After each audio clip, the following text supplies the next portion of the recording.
Friends, good evening. Snacks ಮಾಡ್ತಾ ಇದ್ದೀನಿ. ನನ್ನ ಮಕ್ಕಳು ಏನಾದರೂ ತಿನ್ನಕ್ಕೆ ಮಾಡಿಕೊಡು ಅಂತ ಹೇಳಿದರು.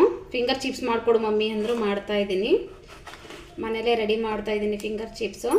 ಹೇಗೆ ಮಾಡೋದು ಅಂತ ತೋರಿಸ್ಕೊಡ್ತಾ ಇದ್ದೀನಿ ನಿಮಗೆ.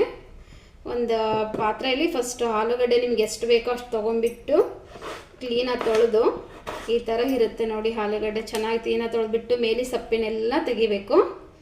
ತೆಗೆದ ಮೇಲೆ ಕಟ್ ಮಾಡ್ಕೋಬೇಕು. ಕಟ್ ಮಾಡುವುದು ಹೀಗೆ ನಾನು ಮಾಡ್ತಾಯಿದ್ದೀನಿ ನೋಡಿ. ಇದೇ ರೀತಿಯಾಗಿ ಮಾಡಿದ್ದೀನಿ. ಗ್ಯಾಸ್ ಆನ್ ಮಾಡಿಬಿಟ್ಟು ನೋಡಿ, ಈಗ ಎಣ್ಣೆ ಕಾದಿದೆ. ಈಗ ಸಣ್ಣ ಹುರಿ ಇಟ್ಕೊಂಡು ಇವನ್ನ ಹಾಕ್ತಾಯಿದ್ದೀನಿ. ಕಟ್ ಮಾಡಿದ್ನಲ್ವಾ ಫಿಂಗರ್ ಚಿಪ್ಸ್ನ, ಆಲೂಗಡ್ಡೆನೆಲ್ಲ ಕಟ್ ಮಾಡಿದ್ನಲ್ಲ, ಈ ಥರ ಹಾಕ್ತಾಯಿದ್ದೀನಿ ನೋಡಿ. ಎಲ್ಲ ಎಣ್ಣೆ ಚೆನ್ನಾಗಿ ಕಾದ್ಮೇಲೆ ಈ ಥರ ಎಲ್ಲ ಹಾಕಬೇಕು. ನಮ್ಗೆ ಎಷ್ಟು ಬೇಕು ಎಣ್ಣೆ ಹಾಕಿರ್ತೀವಲ್ಲ ಅದನ್ನು ನೋಡ್ಕೊಂಡ್ಬಿಟ್ಟು ಹಾಕಬೇಕು ನೋಡಿ. ಈಗ ಚೆನ್ನಾಗಿ ಫ್ರೈ ಆಗುತ್ತೆ. ಫ್ರೈ ಆಗ್ತಾಯಿದೆ,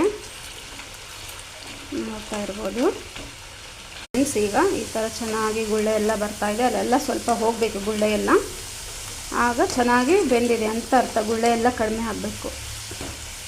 ಆ ಥರ ನಾವು ಇದನ್ನು ಬೇಯಿಸ್ಕೋಬೇಕು. ಎಣ್ಣೆಯಲ್ಲೇ ಫ್ರೈ ಮಾಡ್ಕೋಬೇಕು ಚೆನ್ನಾಗಿ. ಈ ಥರ ಮಾಡಿದರೆ ಅದು ಗುಳ್ಳೆ ಎಲ್ಲ ಕಡಿಮೆ ಆಗುತ್ತೆ, ಚೆನ್ನಾಗಿ ಬೆಂದಿರುತ್ತೆ. ನೋಡ್ತಾ ಇರ್ಬೋದು ಹೇಗೆ ಕುದೀತಾ ಇದೆ ಅಂತ. ರೆಡ್ ಆಗ್ತಾಯಿದೆ ನೋಡಿ, ರೆಡಿ ಆಗ್ತಾಯಿದೆ, ರೆಡ್ ಆಗ್ತಾಯಿದೆ. ಈ ಥರ ಆಗಿದೆ. ಎಲ್ಲ ಎಣ್ಣೆಯಲ್ಲಿ ಕರೆದಿದ್ದೀನಿ ಈಗ ಆಲ್ರೆಡಿ.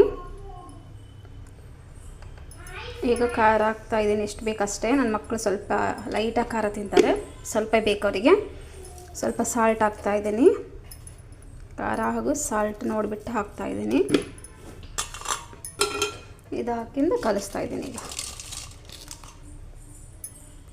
ಕಲಿಸ್ತಾ ಇದ್ದೀನಿ.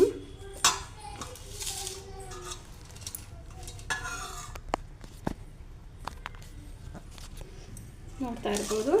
ಈಗ ಫಿಂಗರ್ ಚಿಪ್ಸ್, ಸಾರಿ ಫ್ರೆಂಚ್ ಫ್ರೈ, ಬರೀ ಅದೇ ಬರ್ತಾಯಿದೆ. ನನ್ನ ಮಕ್ಕಳು ಫಿಂಗರ್ ಚಿಪ್ಸನ್ನೇ ಅಂತಾರೆ ಜಾಸ್ತಿ. ನಾನು ಅವ್ರಿಗೆ ಹಂಗೆ ಹೇಳಿ ನನಗೆ ಹಂಗೆ ರೂಢಿ ಆಗ್ತಿದೆ. ಫ್ರೆಂಚ್ ಫ್ರೈ ನೋಡಿ ಈಗ ಕಲಿಸ್ತಾ ಇದ್ದೀನಿ. ಉಪ್ಪು ಖಾರ ಹಾಕಿ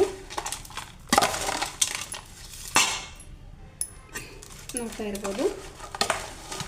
ಮಕ್ಕಳು ತಿಂತಾ ಇದ್ದಾರೆ ಮಾಡಿಸ್ಕೊಂಡ್ಬಿಟ್ಟು ಈವ್ನಿಂಗ್ ಸ್ನ್ಯಾಕ್ಸ್. ಫ್ರೆಂಚ್ ಫ್ರೈ ನೋಡಿ ಹೇಗೆ ತಿಂತಾ ಇದ್ದಾರೆ. ನಮ್ಮ ಫೇವ್ರೇಟ್ ಇದು. ನಮ್ಮ ಮನೆಯವ್ರು ತಿನ್ನಲ್ಲ, ಬಟ್ ನಾವು ಮೂವರಿಗೂ ಫೇವ್ರೇಟ್ ಆಲೂಗಡ್ಡೆದು ಏನಿದ್ರು ಅಷ್ಟೇ. ನೋಡಿ ನೋಡಿ ಮಾಡ್ಕೊಳ್ಳಿ ನೀವು ಮನೆಯಲ್ಲಿ, ಈಸಿಯಾಗಿದೆ, ತಿನ್ನಿ, ಟೇಸ್ಟ್ ಆಗಿದೆ. Okay bye friends. ನಾವು ಫ್ರೆಂಚ್ ಫ್ರೈ ತಿಂತಾ ಇರ್ತೀವಿ. ಓಕೆ ಬಾಯ್.